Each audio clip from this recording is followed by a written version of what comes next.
आंसू गिरे काटल गाछ समान जमीन पर गिर जाए। हे यो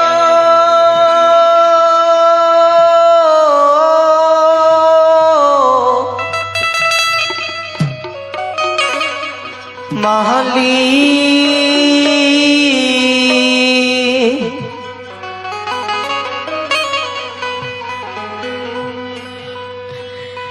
कथी हिले गुरु बाबा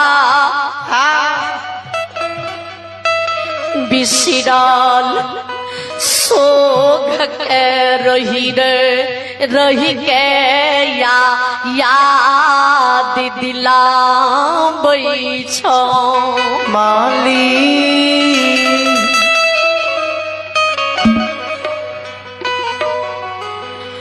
तुलसी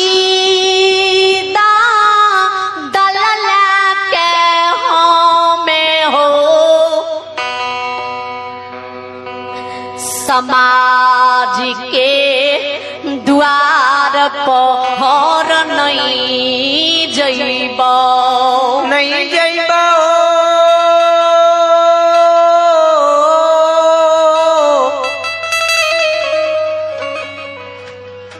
हो गुरु बाबा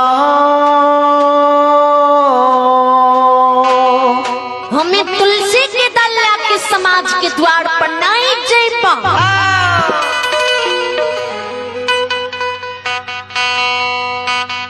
जुती बाबा के किया नहीं जेबे। आज एहन शब्द राजा मुख से बोले छिए, अहाँ के मुख से राजा एहन शब्द स्वभाव नहीं दैये। नहीं दैया सुनला में सुने रहिए राजा जी यहाँ पढ़ल लिखल ज्ञानी पुरुष छिए, विद्वान लोग छिए, भला बुरा के फैसला यहाँ करे छिए। लेकिन अहाँ के पास राजा थोड़ा सा बुद्धि नहीं है। महामूर्ख के तरह राजा हम जवाब करे छी।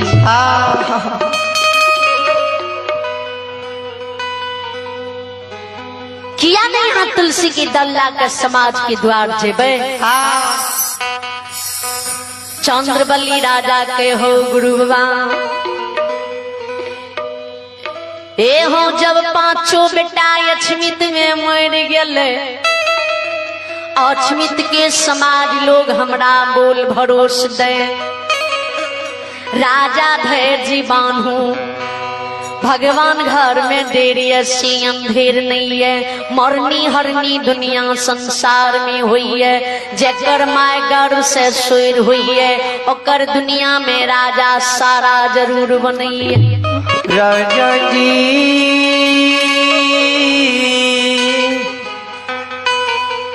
मरल बेटा का राजा आग में जलेब कि पानी में फेंकब कि खाद खुन के जमीन में दफनेब। मरल बेटा के राजा क्रियाक्रम लह के सोग श्राद्ध अछमित में कर दो।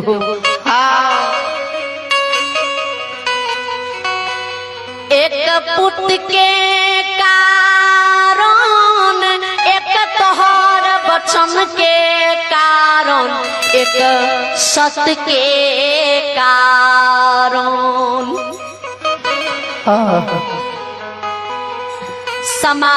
समाज वचन के कट दलिए हो। नहीं मरल बेटा के आग में जल लिए, नहीं खाद खुइन के जमीन में दफन लिए, नहीं गंगा नदी में भसली। मरल बेटा के जी काठ की मनुष्य में बन का तेल भूल लगा धर्म गहवर में जगा कर राख लिए न। समाज लोग अछमित के हमरा ऊपर बिगड़ गेले।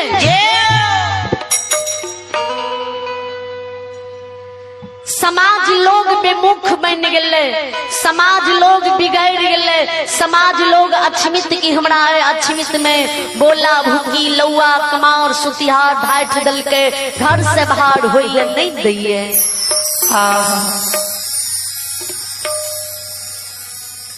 आज तुलसी की दल ला के समाज द्वार जेबे न, कोई नहीं हमर दल हकार लेते, जकरे द्वार पर जेबे सा फटकार के भगा देते।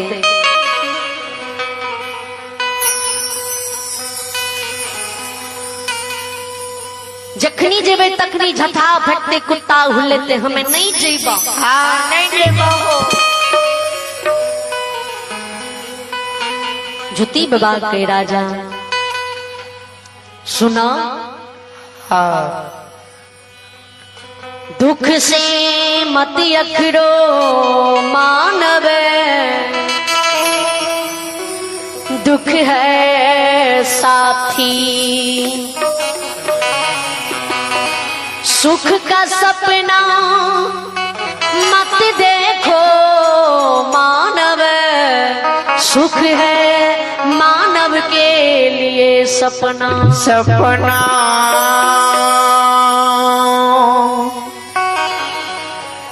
राजा दुख मानव के जीवन में जन्म से लाकर मरण तक साथ रही है। हाँ सुख मानव के जीवन में पल भर के लिए आवे, जे सुख के लिए मानव बड़ा जतन करिए, जे कर्म नहीं करे के चाहिए से कर्म सुख पावे के लिए करिए। लेकिन सुख मानव के जीवन में राजा पल भर के लिए आवे, सुख मानव के हंसा खिला के वह दुख में डुबा के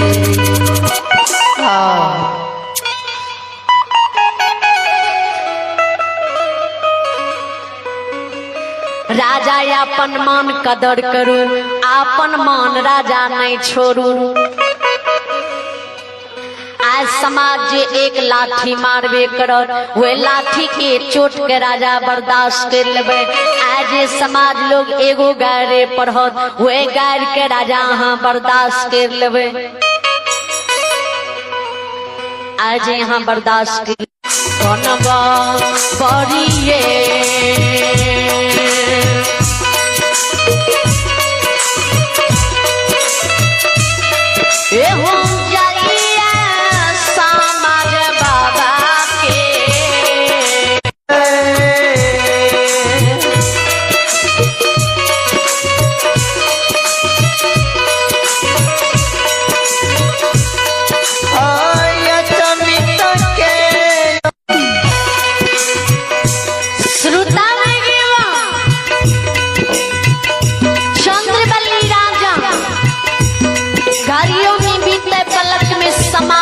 द्वार पर पहुंचे।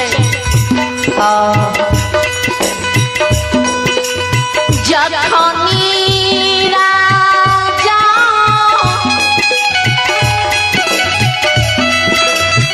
समाज के द्वार पर पहुंचे, समाज लोग यक्षमी के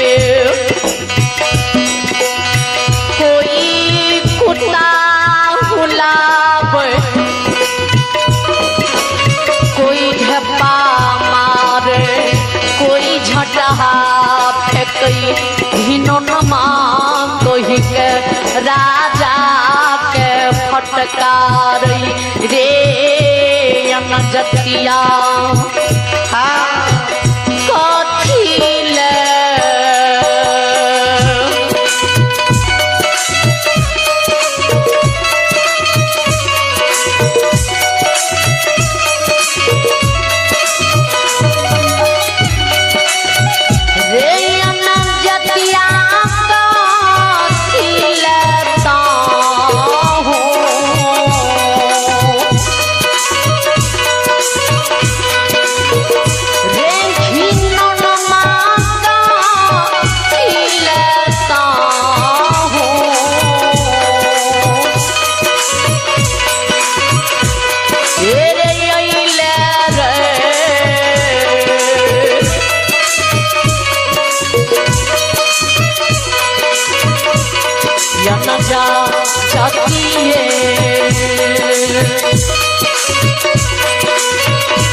समाज बाबा के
अक्षमित के दाई माँ, हे अक्षमित के माँ बहन, हे अक्षमित के बाबू भैया, हे अक्षमित के सर समाज बाबा।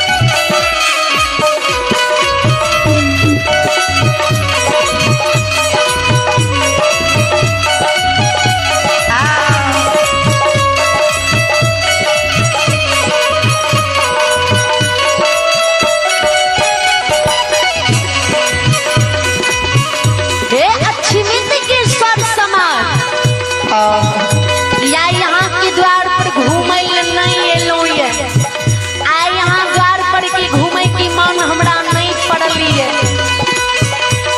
या 12 वर्ष पर हमारे गुरु बाबा के दिल्ली से घुरलई है, 12 वर्ष पर हमारे गुरु बाबा के दिल्ली से एलई है।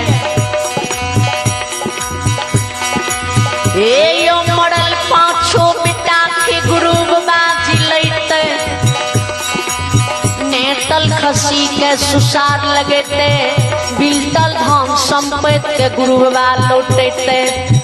आ यहाँ तुलसी के डोला कहाँ द्वार लुए, आ यहाँ सब तुलसी के डोल हकार सुकार करियो चालियो।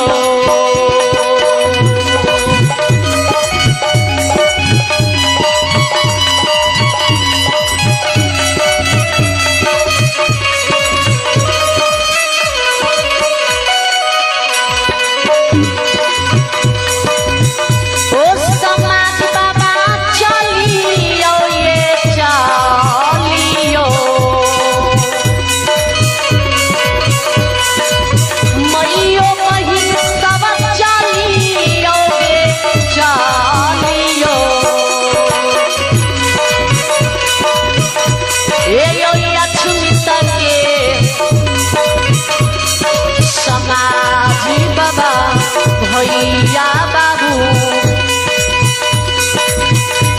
ये चलिया हमारो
जी राजा बानी सुने, समाज लोग राजा बानी सुन कर हंस हंस कर राजा के मजाक उड़ावे।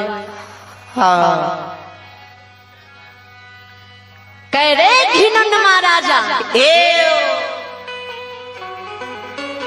ए रे पांचों बेटा जी तोड़ मर गेलो, सब समाज मिल के जे तोरा आग पानी ढाठ दलियो जे तू सुधर जेबी।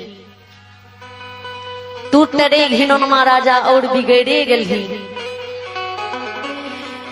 हे रे कहीं तू वेद पुराण में पढ़ ले ये, कि कहीं तू आंख से देख ले ये, जे मानव मोर जाय छे से दुनिया में दोबारा जिंदा नहीं हुई है, नहीं हुई है यो।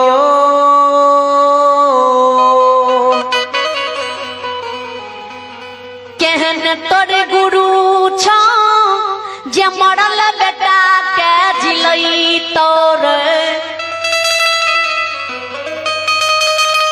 बिलटल धन संपत्ति के लौटई तो।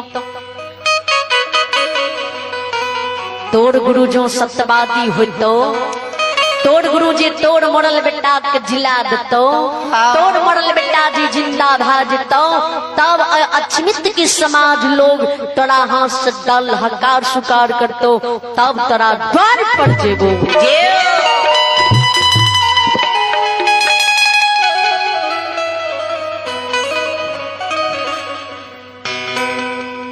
जो मरल बेटा जिंदा नहीं है तो जो तू बन के खाए छे, भीख मांग के खाए छे, वो खाए ले नहीं मिलतो। भाग घिनौनमा द्वार पर से भाग जो, तोड़ दोल हम सुकार नहीं करबो।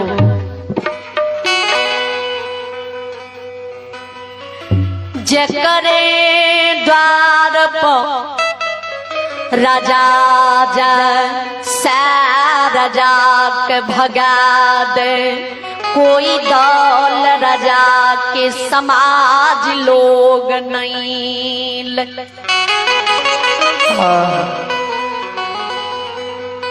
घुर के राजा समाज द्वार से ए भवन याब हम यो।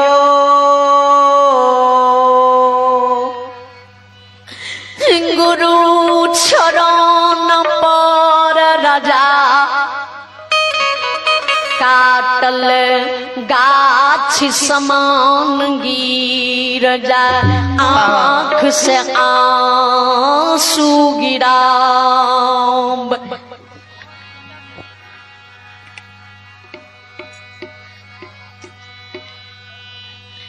किया गुरु बाबा हमरा एहन दुख दई छौ, भने बंझी बाबा झिन बनल रहिए, किया तू हमरा बांझी नाम छोड़ा के मरछना मरछनी बना दिला।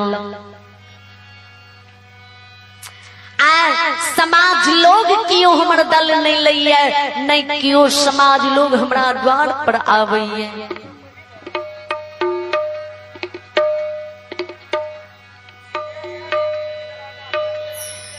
ज्योति बाबा कही राजा नहीं कानू धैर्य बान्हू।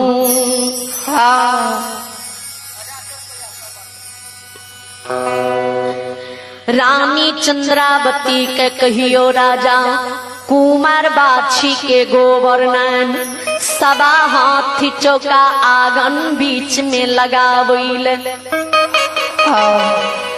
पांचों बेटा के राजा स्नान करा आंगन बीच में सुला दियो।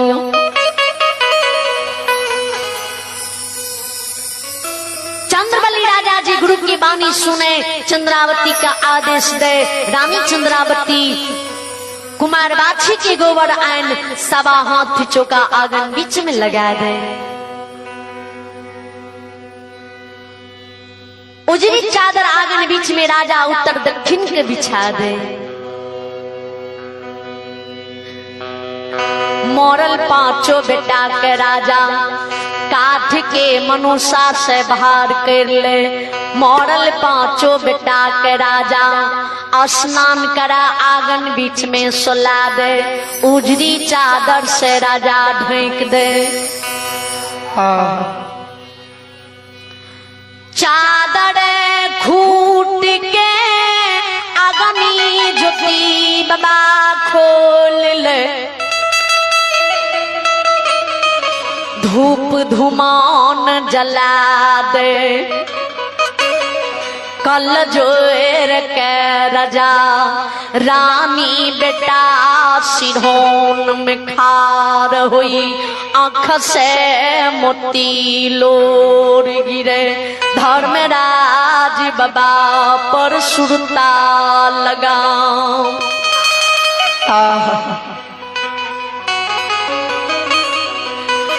ठाकुर जी आई दुखिया के दुख के यहाँ हरवई। जुती बाबा धर्मराज बाबा से विनय करे साती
सुसार ला लबे राजा की बिलतल धन संपत्ति के यहाँ लौटा देवे भिखारी से राजा का महाराज बना देवे जो यहाँ हमार धर्म लाज नहीं बचेबे राजा मरल बेटा जो यहाँ नहीं जिंदा करबे खसी डाली जो सुसार नहीं लगेबे राजा के दिन सुदिन जे यहाँ नहीं करबे भिखारी से जे राजा का महाराज नहीं बनेबे। ए ठाकुर जी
केतली बन जंगल के भाग जेबा जन्मभूमि नगर पोपी के नहीं जेबा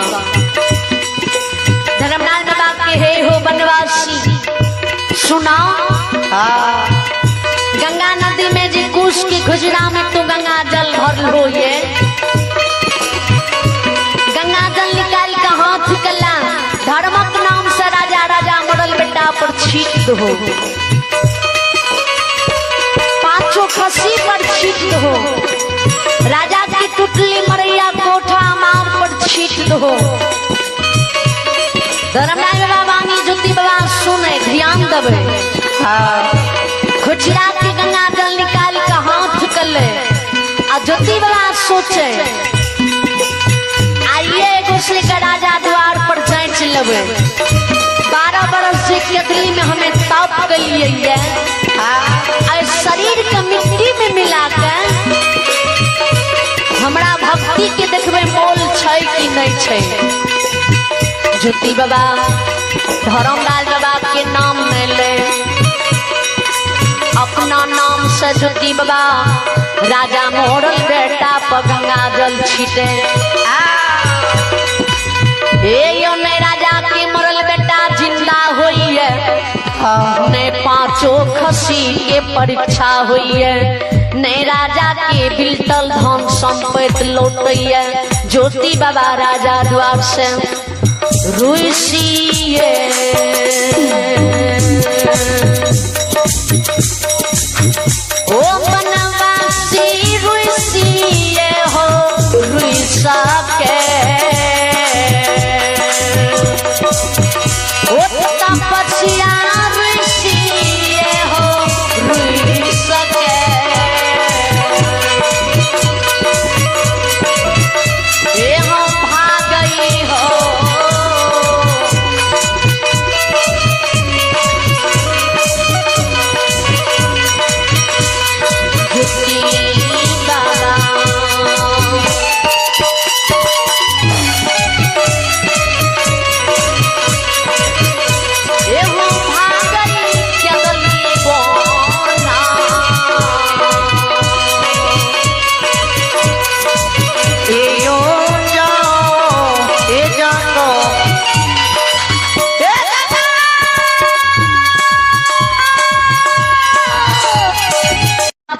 है राजा मरल बेटा जी जिंदा नहीं हुई है। तो ज्योति बाबू देखियो केदली के भाग रही है।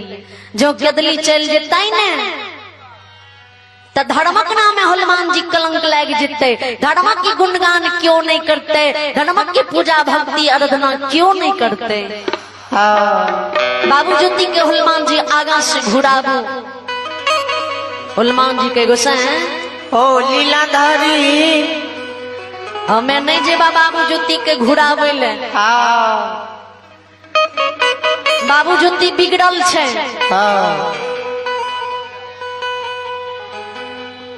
तू बाबू ज्योति के बौस के ला जाओ जन्मभूमि की नहीं ला जाओ। हमें नहीं जेबा घुरवे ले। नहीं जेबा। धर्मराज बाबा दरबार मार ज्योति बाबा के आगा से घुरावे। भर भर पांजी पकड़ के बोसे ज्योति बाबा के हे हो केदली के राजा हो बनवासी हो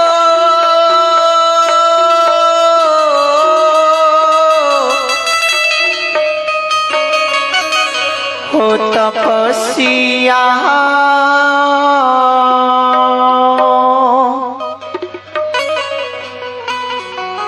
किया तू केदली का भाग रल हो। किया जाए छो ज्योति बाबा के तू नहीं जाने छो। 12 वर्ष जे इस शरीर के मिट्टी में मिलाकर तोड़ केदली में तप के लिया वे तप की कोनो मोल नहीं। कोनो महत्व ना वे भक्ति की कोनो मोल नहीं।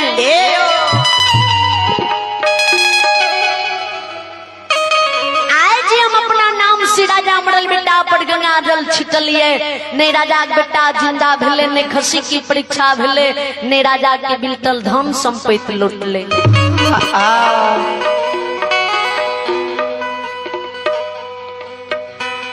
हमें नहीं घुरबा, हमें नहीं जन्म भूमि जेबा, हमें केदली चल जेबा, हमें नहीं घुरबा। धर्मराज बाबा के सुनो। सुनो ज्योति। ये हो बनवासी गुरु गुरु होई है, चेला चेला होई है। गुरु के कितनो बुद्धि भा जाइए, केनो चेला होशियार भा जाइए। जब तक गुरु के नाम नहीं लिये तब तक चेला के कोनो काम सफलता नहीं हुई। महली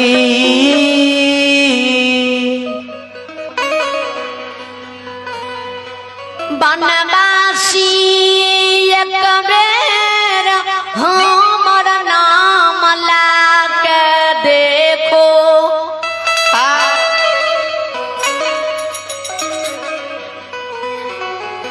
एक बेर तू हमर नाम ला के देखो जी राजा के बेटा जिंदा होय छै कि नहीं होय छै। तब जो राजा के बेटा नहीं जीते ने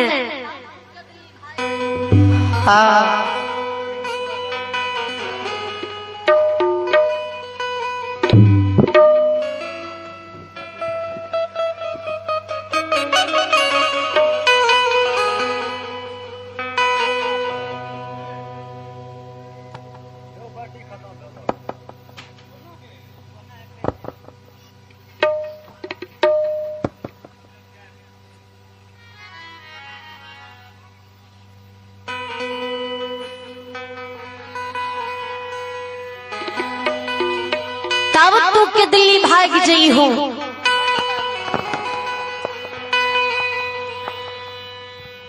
तब तोरा हमें नहीं घूरेबा। ज्योति बाबा धर्मराज बाबा बामी सुने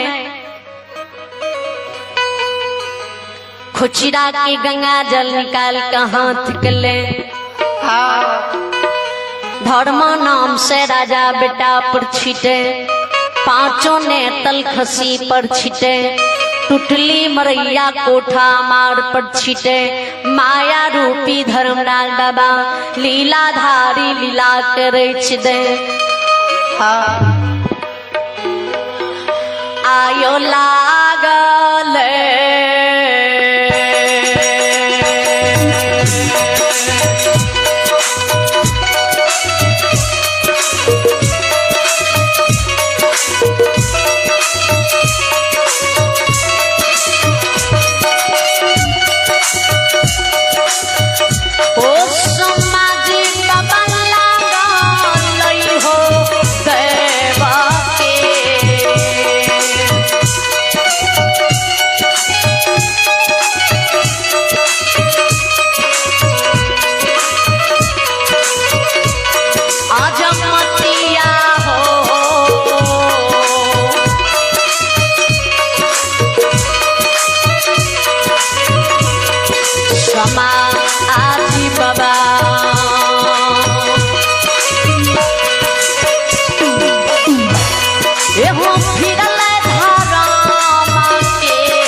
नौरंगिया महल अटारी लौट जाए।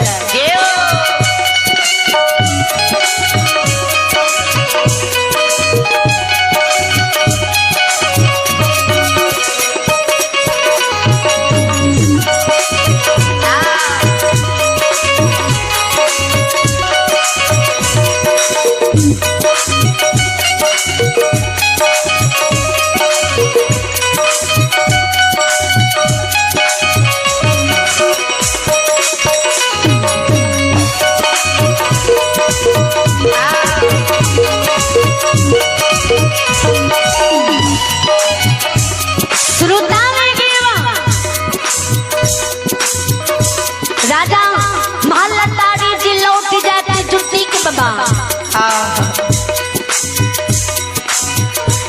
राजा के मरल पांचों बेटा पर गंगा जल छीटे, जय गंगा जल छीटे तय राजा के मरल पांचों बेटा राम नाम लाख चाह कर जागे।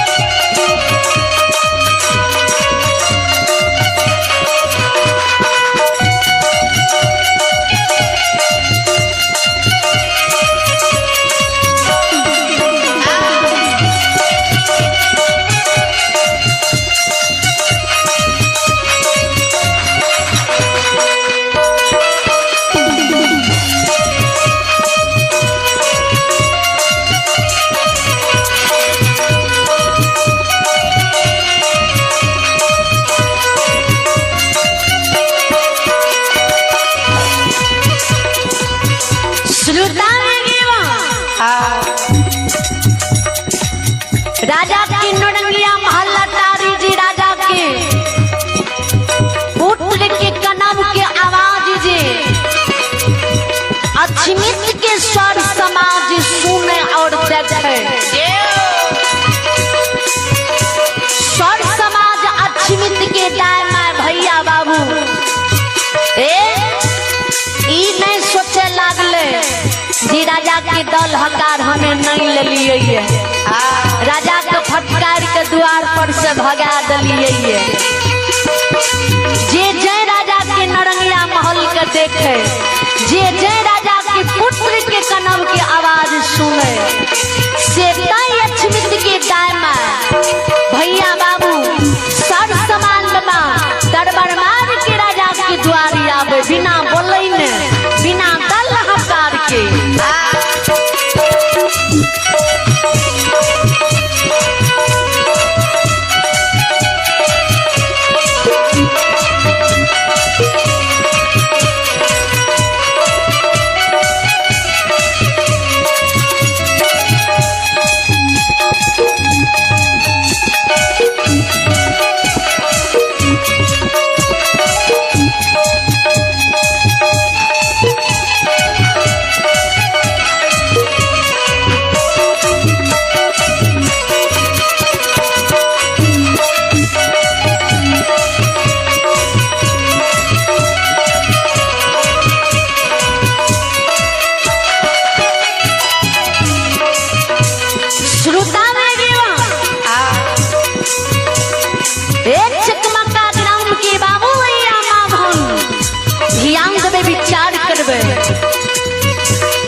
समाज लोग राजा द्वार पर आवे, राजा द्वार पर सभा लगा के बैठ जाए। राजा की मरल बेटा जिंदा भाजा चाहे मारे काने पांचों खसी के ज्योतिक बाबा गंगा जल छीट के परीक्षा करावे। पांचों खसी की परीक्षा करा ज्योति बाबा खसी डाली का अछमित में सुसार लगावे। भागती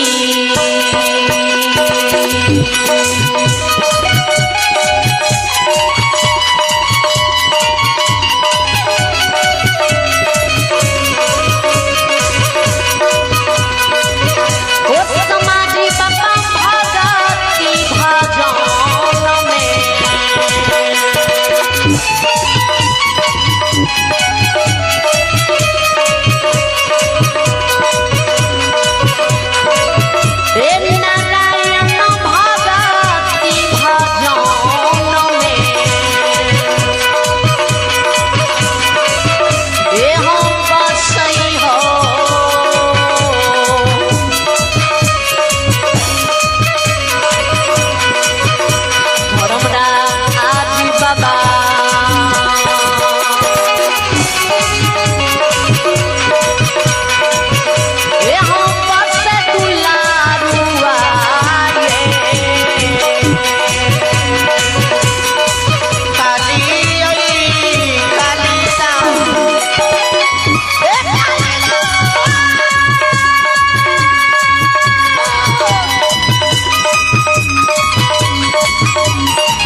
हेलो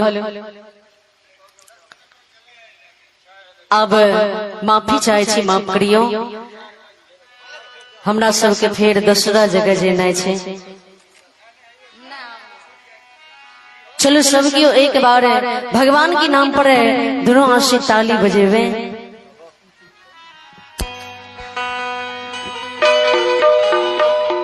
हाँ रम नम के, हाँ रम नम की नदिया बहाली चले जा, कोई कोई नहा। रम रम की नदिया बहला चली जाए, में कोई नहा। रम नम की नदिया बहाली चली जा, कोई नहा। रम रम की नदिया बहला चली जाए, में कोई नहा। ब्रह्मा नहाए में विष्णु नहाए, ब्रह्मा नहाए में विष्णु नहाए। ब्रह्मा नहाए में विष्णु नहाए, ब्रह्मा नहाए में विष्णु नहाए। भोला नहाए में शंकर नहाए में डमरू बजाए में कोई नहाए। रम नम के, हाँ रम नम के, हाँ रम नम की नदिया